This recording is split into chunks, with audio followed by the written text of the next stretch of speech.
এই দেখো বন্ধুরা, আমার পান্তুয়া কমপ্লিট। তোমরাই বলো কমেন্ট করে কেমন হয়েছে। দেখো আমার পান্তুয়ার একদম লেচিগুলো কেটে লুচির আকারে গোল গোল করে একদম করা হয়ে গেছে। এখন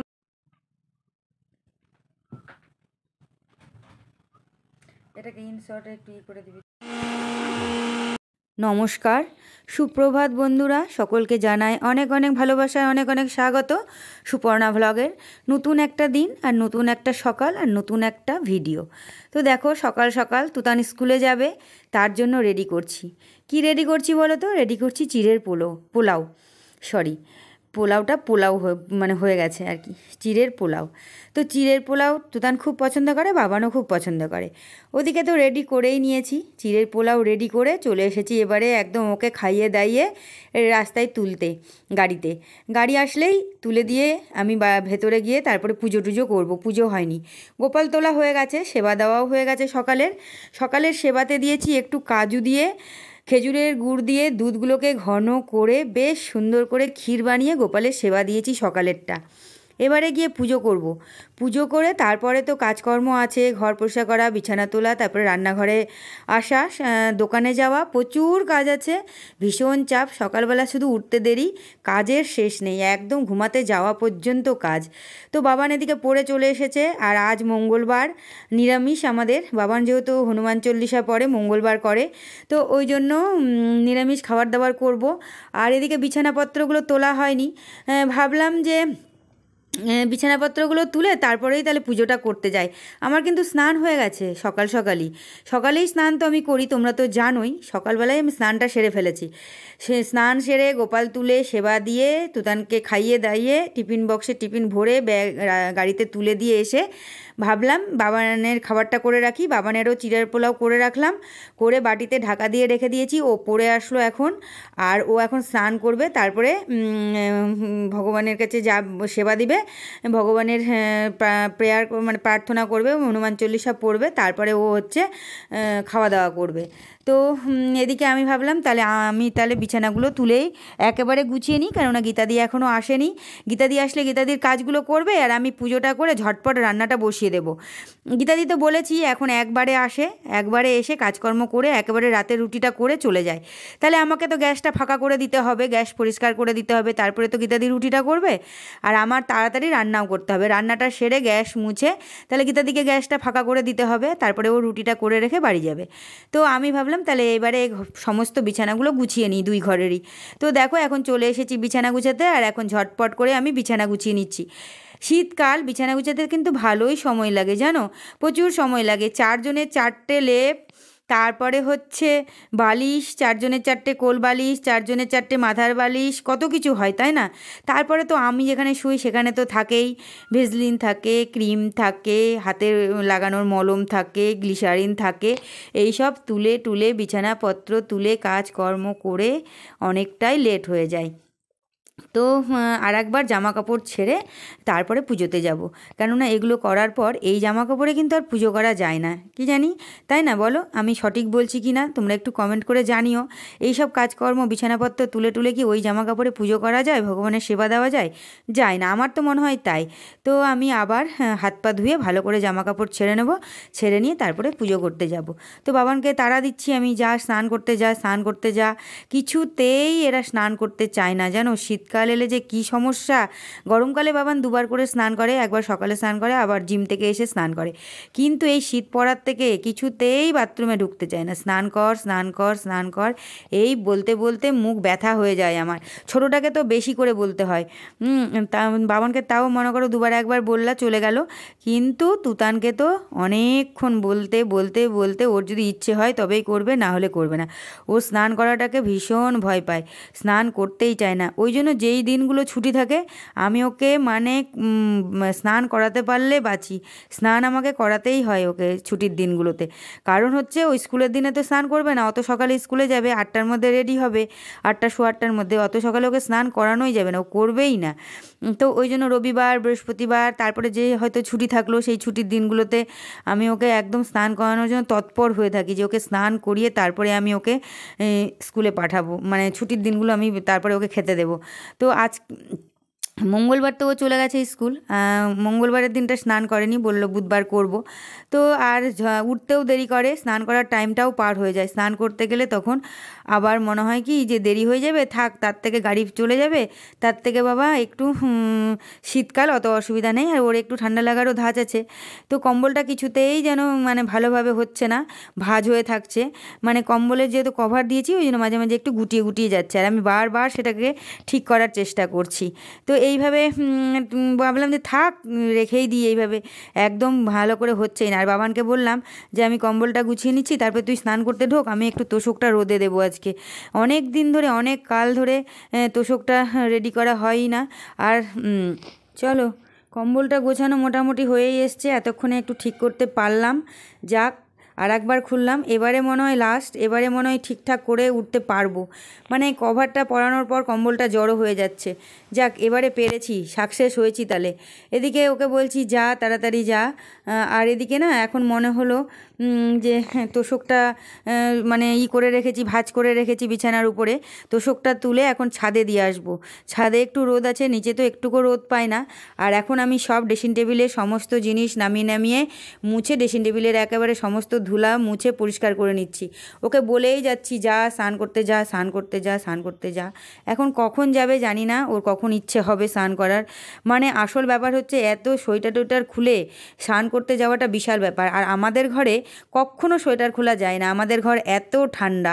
হয়তো তোমরা বিশ্বাস করবে না, হয়তো ভাববে মিথ্যে কথা বলছি, না গো, আমাদের ঘরে এত ঠান্ডা শীতকাল পড়লে আমরা শুধু স্নান করার সময়টা সোয়েটারটা খুলি, আবার স্নান করে এসেই সঙ্গে সঙ্গে সোয়েটার পরে নিই। কারণ আমাদের ঘরে এতটাই ঠান্ডা, আমাদের ঘরে রোদটা ঢোকে খুব কম, সামান্য। বেলা ওই ধরো 8টা 9টা থেকে 11টা পর্যন্ত আমাদের ঘরের সামনে একটুখানি রোদ থাকে, আর তারপরে তো কোনো সময় আর রোদের 6টা পর্যন্ত পাবে না। তো হচ্ছে ওই জন্য আমরা খুব ঠান্ডাটা উপভোগ করি আর কি। মানে সব সময় আমাদের ঘর ঠান্ডা, আমরা সারাক্ষণ জুতো পরে থাকতে হবে ঘরে, আর সারাক্ষণ সোয়েটার পরে থাকতে হবে শীতকাল এলে। শীতকাল এলে আমাদের খুব কষ্ট, মানে আমরা উপভোগ করি আর কি কষ্টটা, মানে এত ঠান্ডা থাকে না। আমাদের গিজার মোটামুটি সারাদিন মোটামুটি চলেই, একটু একটু করে 4 জনে 4বারে স্নান করি, 4বার গিজার চলে, এবং রাতে একটু করে গিজারের জল গরম করে রাখি বাথরুম টাথরুম যাওয়ার জন্য। তারপরে হচ্ছে বেসিনের জল ব্যবহার করার জন্য, রান্নার ওখানে জল ব্যবহার করার জন্য। তার কারণ হচ্ছে যে ভীষণ ঠান্ডা আমাদের ঘরগুলো। তো ওই জন্যই তো তোশকটা এখন হচ্ছে রোদে দিতে যাব ছাদে। আগে এগুলো পরিষ্কার করে নিই একবারে, তারপরে তোশকটা রোদে দিয়ে এসে, বিছানার চাদরটা তো পেতেই নিয়েছি, আর তোশকটা রোদে দিয়ে এসে তারপরে চলে যাব পুজো করতে। মানে জামা কাপড় ছেড়ে পরিষ্কার হয়ে হাত পা ধুয়ে চলে যাব পুজো করতে, কেননা পুজোটা না সারলে আমি রান্নাঘরে ঢুকতেই পারছি না, রান্না করতে হবে। তো বাবানকে বললাম তুই ততক্ষণ স্নান করে যা, হনুমান চল্লিশাটা পড়ে নে, পড়ে নিয়ে তারপরে হচ্ছে তাহলে ফাঁকা হয়ে যাবে ঠাকুরঘর, তখন আমি বসবো। আর আমি বসলে না ও বসতে পারে না, দুজনে হয় না, খুব অল্প জায়গার মধ্যে আমার ঠাকুর তো, মানে সামনেটাতে জায়গা নেই বললেই চলে, কোনো রকমে কষ্ট করে পুজো করি। তো এই তো কাজকর্মগুলো চলো ঝটপট করে সারি, আর ঝটপট করে সেরে পুজোটা সেরে এসে তারপরে রান্না বসাই। আবার একটু মানে কেন দেরি হচ্ছে এখন জানো, মানে ওই একটু দোকানের দিকে যেতে হচ্ছে তো বারবার, তো মানে দাদা নেই বাড়িতে, ওই জন্য একটু দোকানে যেতে হচ্ছে, দেখতে হচ্ছে, এটা করতে হচ্ছে, ওটা করতে হচ্ছে, বারবার করে একটু যেতে হচ্ছে, যেহেতু আমাদের বাড়ির সাথেই দোকান, ওপর নিচে। তো ওই জন্য একটু যেতে হয় বারবার, আর বারবার গিয়ে গিয়ে দেখে কন্টিনিউ বসতে পারছি না। তো বাবানকে বললাম তুই সব কিছু করে তোর কাজকর্ম করে দোকানে গিয়ে বস, আমি রান্না করব, তাহলেই হবে। তো এই তো ব্যাপার। তো চলো ঝটপট করে কাজগুলো সেরে বাথরুমে ঢুকলে কি আর ভালো লাগে, ওই জন্য স্নানই করে নিলাম একেবারে।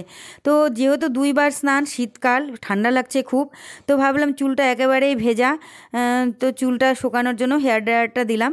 এখন চুলটাকে ভালো করে সুন্দর করে শুকিয়ে নেব, শুকিয়ে নিয়ে তারপরে পুজো করতে বসবো, তাহলে ঠান্ডাটা কম লাগবে। আর ঠাকুরের ওখানেই একটা চাদর রেখে দিই, সেই চাদরটা পরে নেব, সেই চাদরটা পরে পুজোটা করলে ঠান্ডাটা কম লাগবে। চুলটা শুকাবো, না শুকালে ভীষণ মানে ঠান্ডা লাগে। আর একটা কথা হচ্ছে যে যেটা মাথাটাও আমার ধরে যায়। ওই জন্য প্রতিদিন স্নানের পর চুলটাকে শুকিয়ে নিই ভালো করে। তো চলো এখন চুলটাকে শোকায় একটু হেয়ার ড্রায়ারটা দিয়ে, আর আরামও লাগে সত্যিকারে। সত্যি কথা কি, ঠান্ডার দিনে গরম একটু শরীরে পড়লেই শরীরটা যেন আলাদাই মানে চনমনে হয়ে ওঠে আর কি। তো দেখো আমিও ভালো করে সুন্দর করে চুলটাকে শুকিয়ে নিচ্ছি, আর চুলটাকে শুকিয়ে নেওয়ার পর পুজো করতে বসে পড়বো। যতক্ষণ না পুজো হয় ততক্ষণ মাথার থেকে চাপ কমে না। পুজোটা হয়ে গেলেই আমার সমস্ত শান্তি। তবে সত্যি কথা বলতে কি, কিছুটা শান্তিতে আছি যেহেতু গোপালের সেবাটা সকালে হয়ে গেছে। সকালে সেবা না দিতে পারলে মন খুব খারাপ হয়ে যায়, কেননা ভগবানের সেবা পড়ে না, ভগবান শয়নে থাকবে আর বাড়ির সব কাজ হবে, এটা কখনো মানে ভালো লক্ষণ না। ওই জন্য সকাল সকাল ভগবানের শয়ন তুলতে হয়, শয়ন তুলে তারপরে তাকে সেবা দিয়ে তারপরে তুমি যা খুশি তাই করো।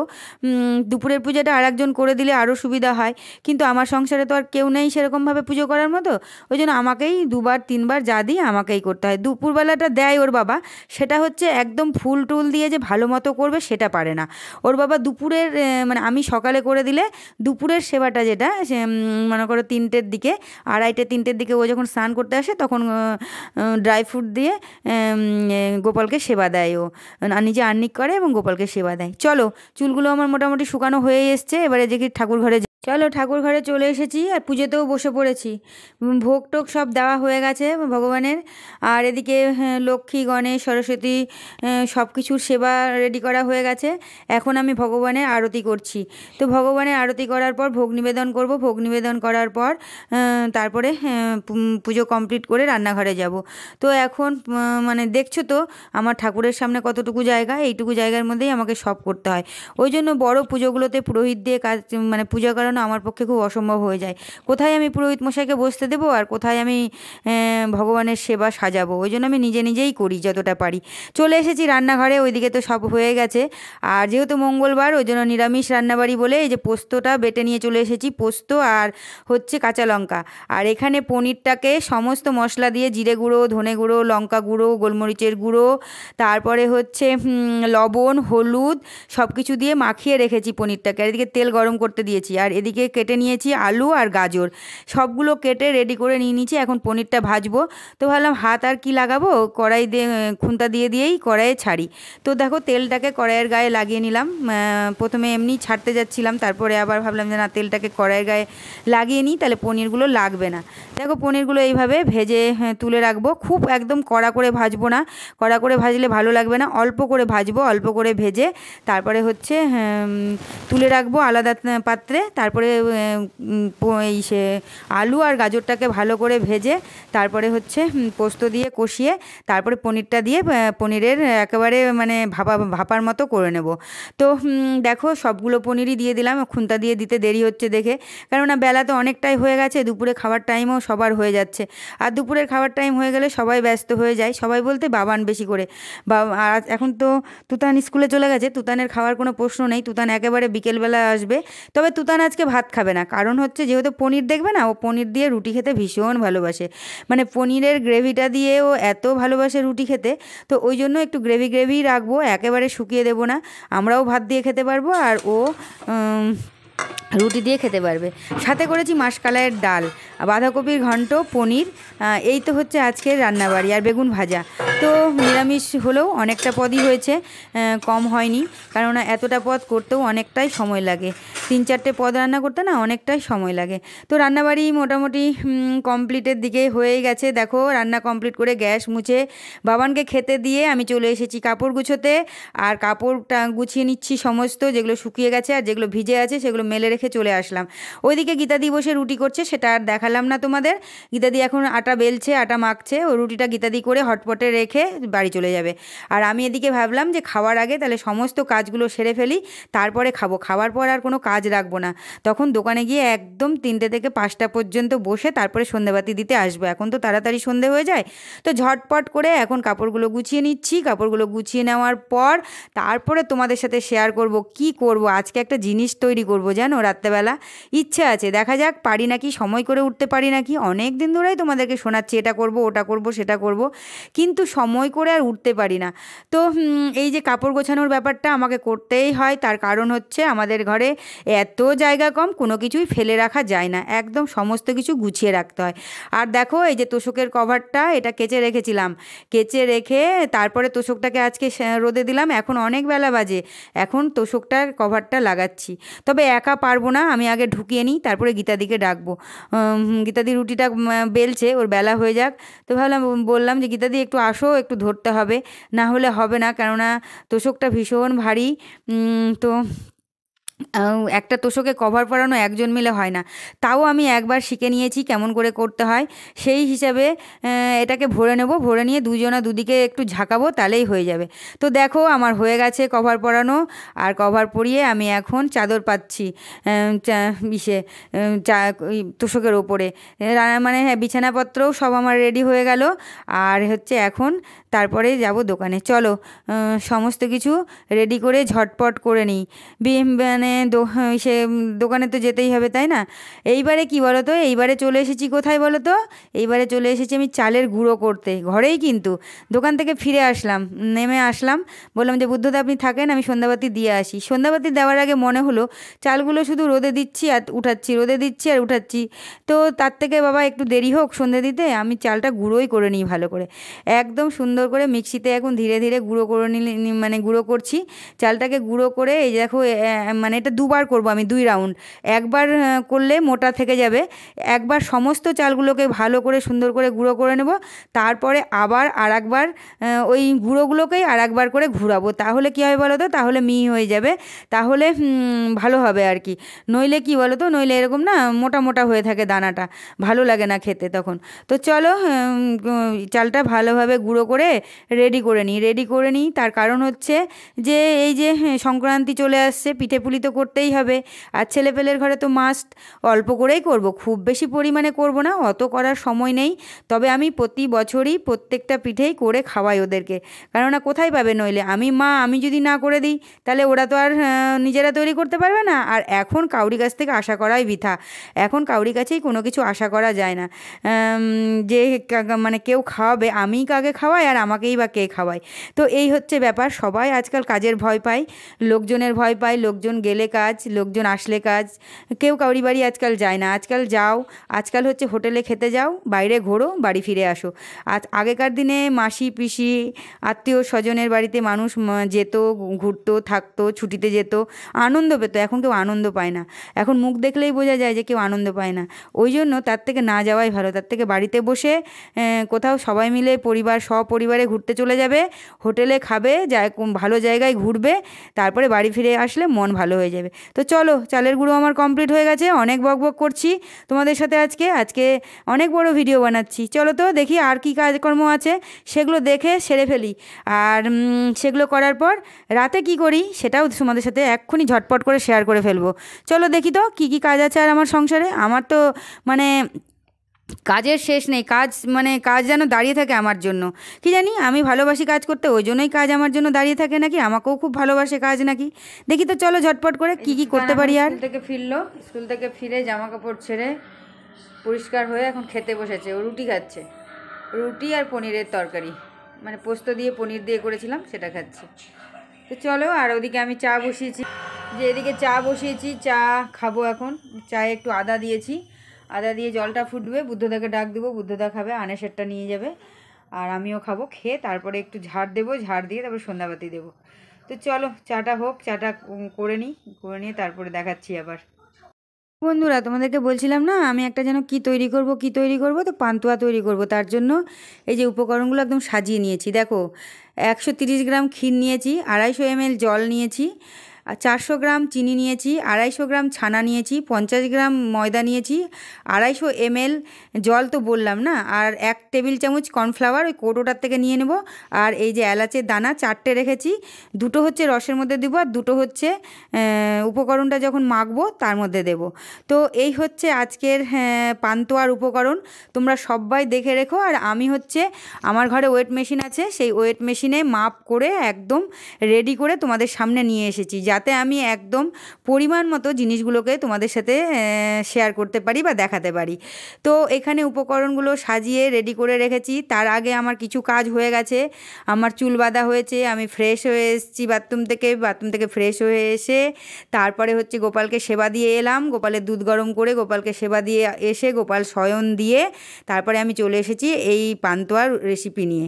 তো দেখো 250 ml জল দিয়ে দিলাম, তার মধ্যে 400 গ্রাম চিনি দিয়ে দেবো। চিনি দিয়ে একদম পাতলা করে সুন্দর করে একটা রস তৈরি করব এবং রসটাতে দিয়ে দেবো শেষের দিকে যখন রসটা হয়ে আসবে তখন রসটার মধ্যে দিয়ে দেবো আমি কয়েকটা এলাচের দানা গুঁড়ো করে, বড় এলাচ কিন্তু এই পান্তুয়াতে ছোটো এলাচ যায় না, পান্তুয়াতে বড় এলাচটাই ভালো লাগে।